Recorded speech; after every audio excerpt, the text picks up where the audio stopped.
Welcome back from the break. My name is Phil John Quartey. This is Sports, where we'll tell you all you need to know. And just before we got to the commercial, I was telling you that by any last minute, we are being told that Serbian coach, the former coach of the Blasters, Milovan Rybad, will be named coach of the Blasters. We are being told that it's a matter of agreeing on monies which will be paid to him. We'll give you all the details before we release this very program and also in a subsequent bulletin.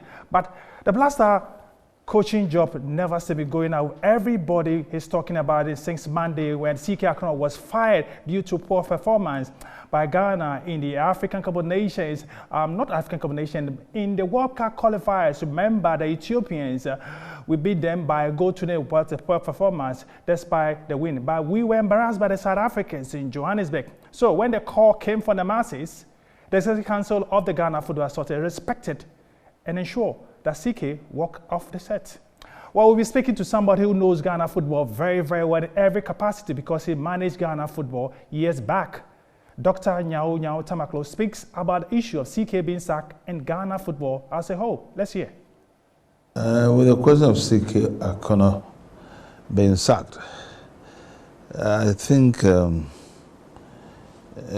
CK himself has sort of overstayed there. I say so for quite a number of reasons. CK has an experience, there's no doubt about that.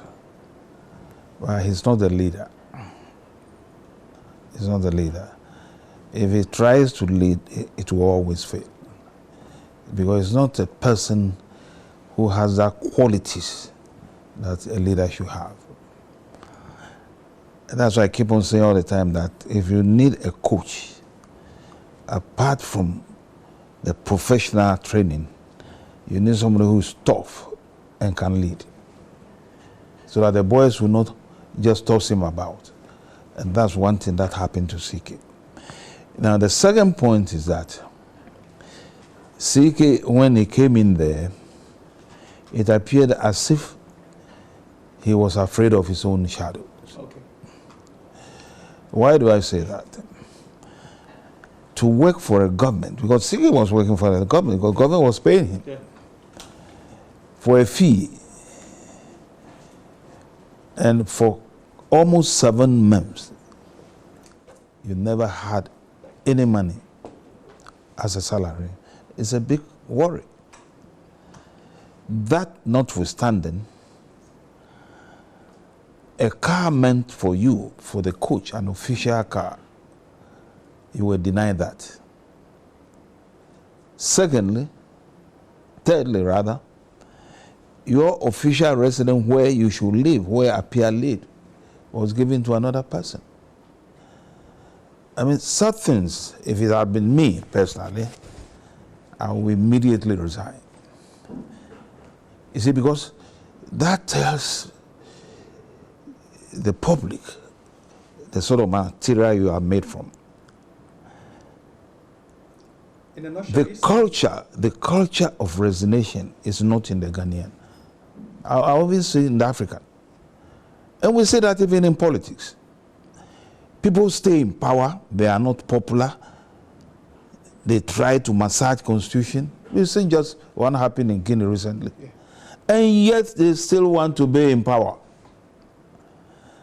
CK should have resigned. If he had resigned earlier, he would have had tremendous applause from some of us. Is the timing good to sack this? Is the timing very good? Looking at the 3 weeks today, a World Cup qualifier against Zimbabwe, both in Harare here in Accra, Kumasi.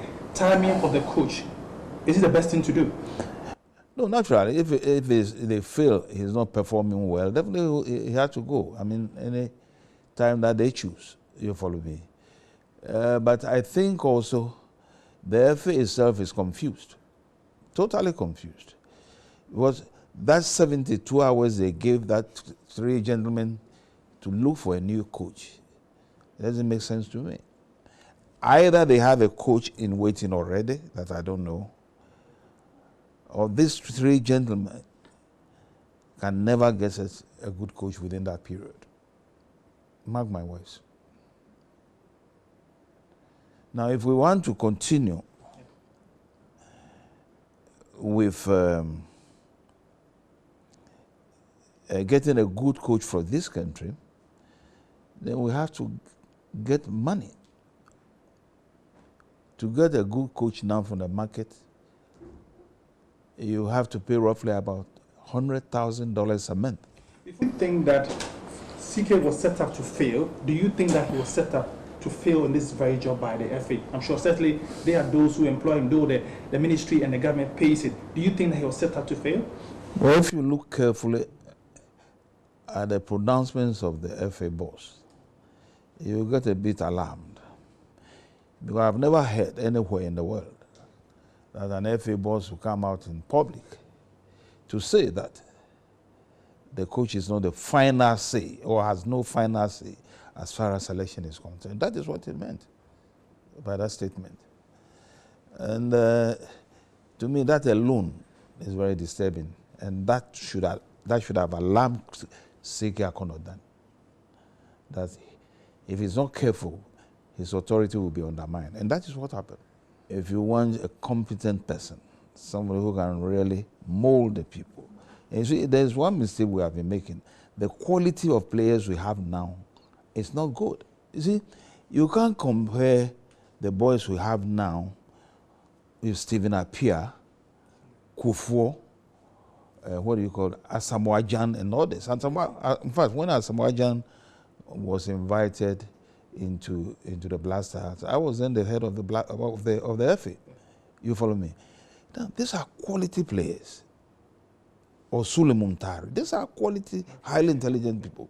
We don't have them. And we don't have them for the simple reason that the boys don't get matured and then they are sent outside. Now, if you are a coach and such an important assignment has been given to you, I believe strongly it is your duty to make sure you personally coach these boys. But what has been happening now is that when we fight a tournament or a contest, they just import them in from outside. Some of them even from third division. Some of them are bench warmers in the various clubs where they are. And then immediately start handling them. Definitely, they will never click. Somebody was of the opinion that if you fire CK, what happened to the technical director at the FA, who is an expatriate and done very, very well, even got involved in inviting players? Should we keep that man to do his job? Who pay? No, I would have fired him immediately. Because it is his advice that led CK into this sort of situation in which he is. Unless CK ignores some of the advice that he gives. But if CK listens to him carefully, but the sort of technical advice that he has been given is totally rubbish. Totally rubbish. And that led us into this sort of situation in which we find ourselves. So if CK has gone, he should follow him. As a country, if we have $100,000, should we spend on the coach? If we have $100,000 to pay? Yeah. As a country, should we bring in a foreign coach $100,000? No, but I have said, you see, $100,000. I'm happy the president himself knows football very well. He knows about football very well. He's been a footballer before, years back. You know he supports what? Tottenham Hotspur. Oh yeah, Tottenham. I've always had doubts about his local support for Kotoko. Because when we were kids, I knew he was not a Kotoko man. Okay. Now, you see, if government wants good results, if I put it that way, very good results, then they have to invest money. It has been done before. Look, Kwame Nkrumah put in money and he got the results. But mind you, even at Nkrumah's time, when we won 2 CAF Cups, all the players were locally based. Listen to me carefully. See, these are some of the mistakes. So we've had our own brand of football. After Nkrumah, the next CAF Cup that we had was under General Champon. The same thing. Local players with a lot of patriotism.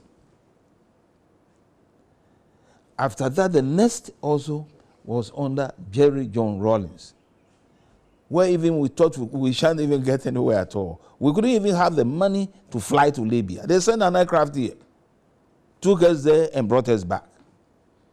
We defeated them. That tells you something.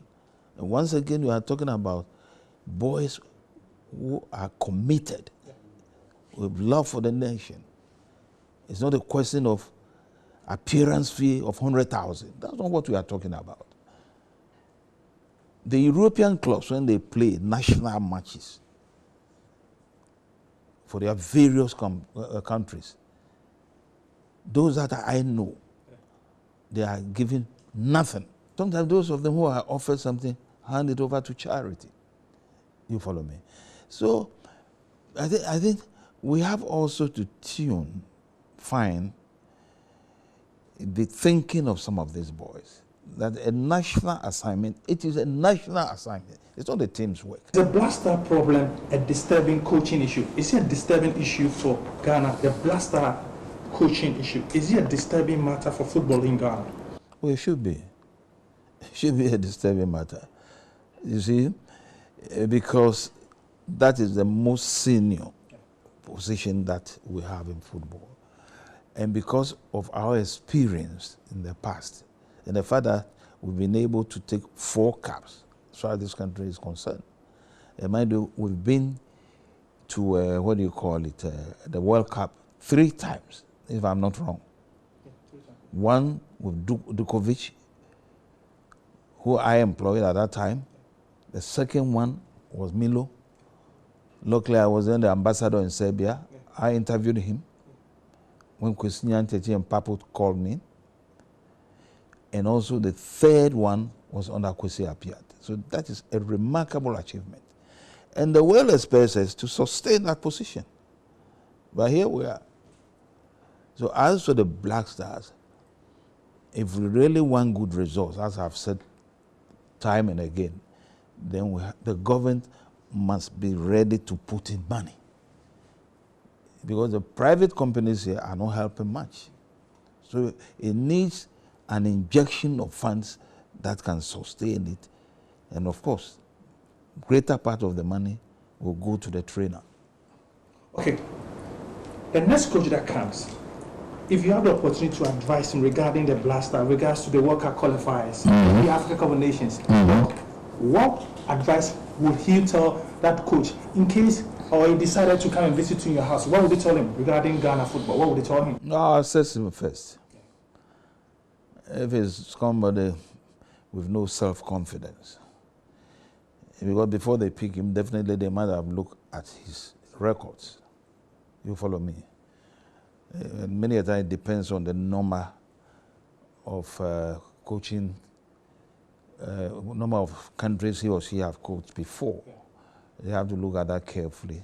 You talk to the person, you know that this is a person with self-confidence, but it's going to be a leader. Somebody who can control or is going to control younger boys. And if you don't have that strength, you can't lead. It's just like in the military. You follow me? Yeah, if you're in the military, you lead people, you lead troops. Yeah.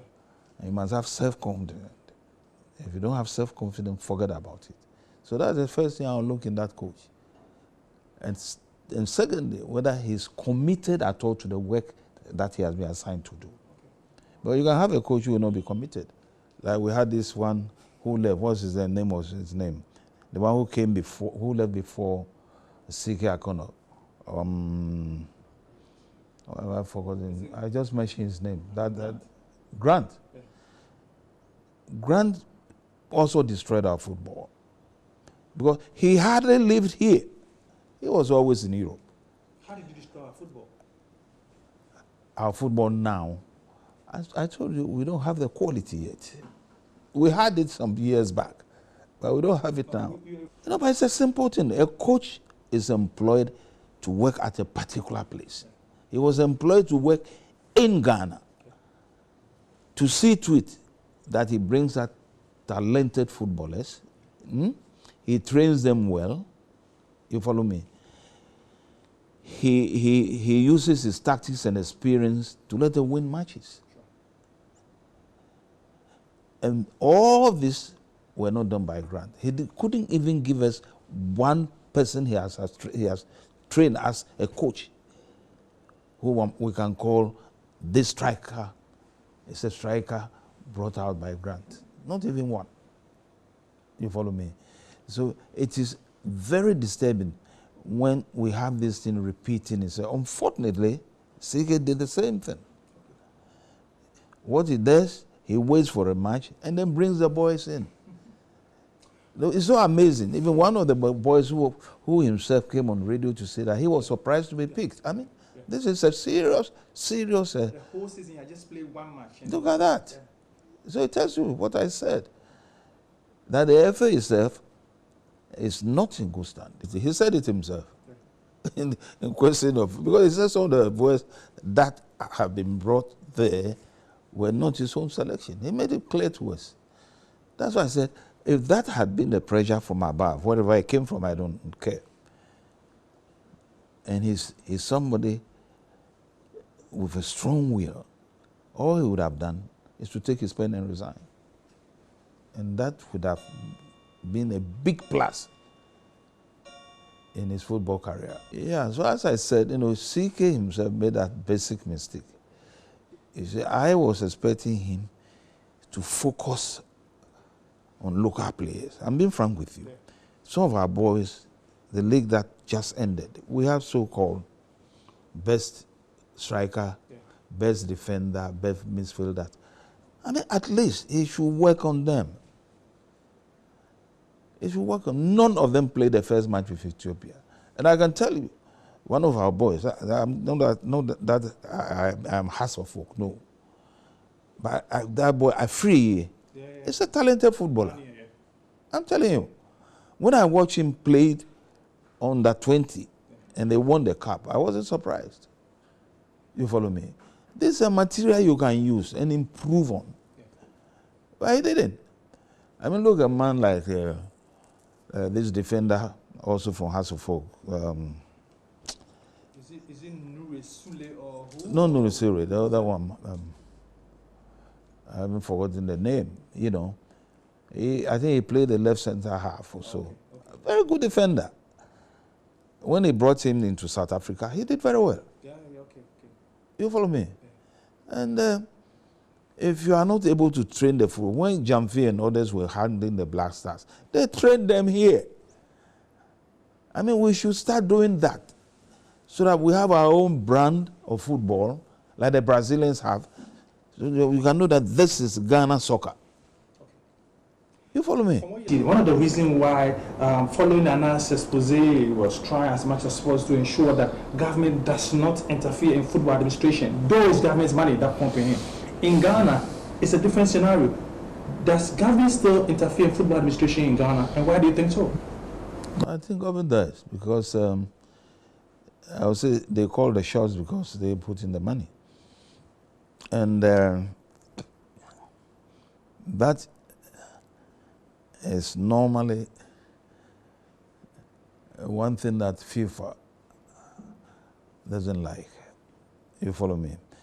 If they get to know that government really is interfering, the FA will be in trouble. But here maybe we cover it up, so FIFA is not aware. This very administration, the MPP administration, do you think they are not interfering in football administration here in Ghana? Well, that one is difficult for me to say. Very difficult for me. I would have said it if I got fast to support what I'm saying. Yeah. But some of government leaders have come out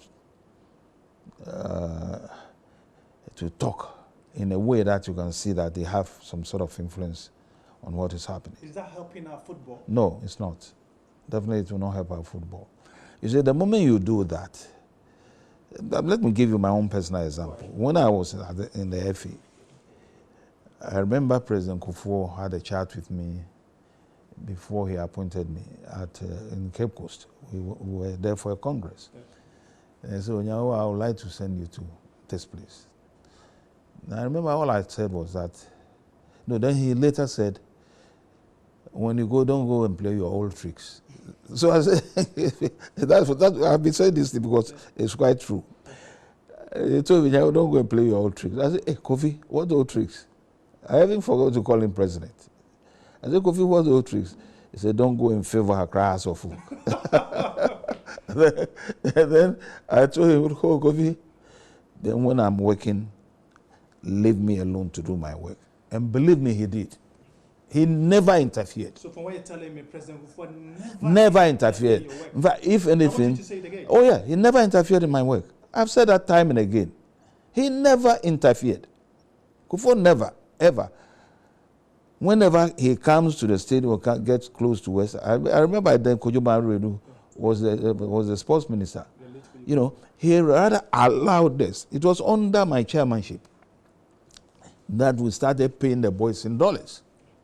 But I discussed it with him. It's where the money is there. They can be paid in dollars. That's why we started paying them dollars. And we started buying their tickets for them. And we started putting them in 5-star hotels. I'm telling you, I think I have already talked about so-called appearance fee that they have been demanding. That is totally wrong. To the extent that in one particular contest, they each asked for $100,000. And I believe it was paid. I mean, that is serious. You follow me? Because the white chaps that you see in any contest never ask for such monies. You see? So you ask yourself, where is the love for the country? They don't have the love for the country. That's why I say all the 4 caps that we have, 2 under Kwame Nkrumah, 1 under General Chambo, 1 under Flight Lieutenant Rawlings, were caps that we won with patriotic feeling. Okay. That now it is not there. Yeah. They are not committed. If boys are committed, you see it. Even those who played for us in our I think our second World Cup. The first was in Germany, eh? Yeah, the first was in Germany. Yeah, look at how they played. They played their hearts out. We didn't even see that in the second, let alone the third. Yeah. In South Africa, I believe. Yeah. You see, so things are really getting bad. And if we really want to lift football up to the level that it has been for some time, then we have to put in money. Oh, as for that one, without that, we should forget about it. The African Cup of Nations will be held in either in Yaoundé. Yeah. Yaoundé, that's their capital, or Douala, maybe. Mm-hmm. What can we do to win the African Cup of Nations? The last time Ghana won the African Cup of Nations, I was born in second D. I was only like 8 months old when I was born. I didn't see. Oh yeah, it's almost 40 years now, if not. Yeah. What should we do to ensure that that drought is beaten and win the African Cup of Nations? Is it possible? Oh, it's possible. It's possible, even at this stage. You get the right coach who is committed. He knows about his work very well. He is a good leader. Well, he's going to handle the boys. And he will be given a total freedom to handle the team. That you can see a change. But as I said, a good coach, then you have to make sure that you get the good money that can hire him. What should we do between now and then so that we'll bring the trophy to the Kotoka International Airport? Now, we look first and foremost, whoever comes as a coach, first and foremost, he must look for good material amongst the boys we have. That is very important. Even amongst the locals here, we have very good materials, you see. Then secondly, he should definitely mold them in a way that he thinks they can win a match. Okay. That is very important. If he feels somebody is a striker and he feels he can play a different position, allow the coach to do that. Okay. That's his job. And he must be very strong as a leader. Because you are going to take control of very young people. If you are not strong, they will go astray. And that's one of the faults of CK. Let's talk about the GFA and the way we appoint or we elect our GFA president. How should we change the mode in which we elect GFA president? You were telling me something offset before we came on. Which kind of person should we, or what are some of the qualities we should look for, or which way should we elect a new GFA president? I believe strongly from this sort of experience we have now, or we have had, next contestants, those who have been interested in taking that position, the FA law should be that they shouldn't be club owners. That's point number one. Two, they should not even be on the executive board or anything at all of any club.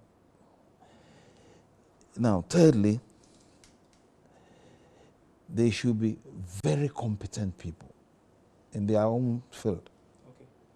Very competent, independent mind, but they will listen to advice if given.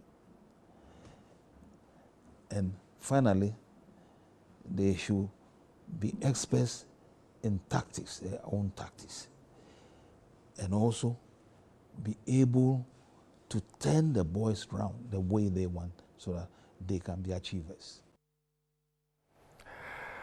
Dr. Tamakloe is the former chairman of the Ghana Football Association. That chilling interview yesterday regarding Ghana football, the Blaster coaching job and football administration here in Ghana. We played the concluding part of the interview on Friday because it focuses on Accra House of Football. Remember that we'll be playing Africa on Sunday at the Accra Sports Stadium. He's a board member and a board chairman, a board person of Accra House of Football. Certainly, he'll be talking at House of Football on Friday.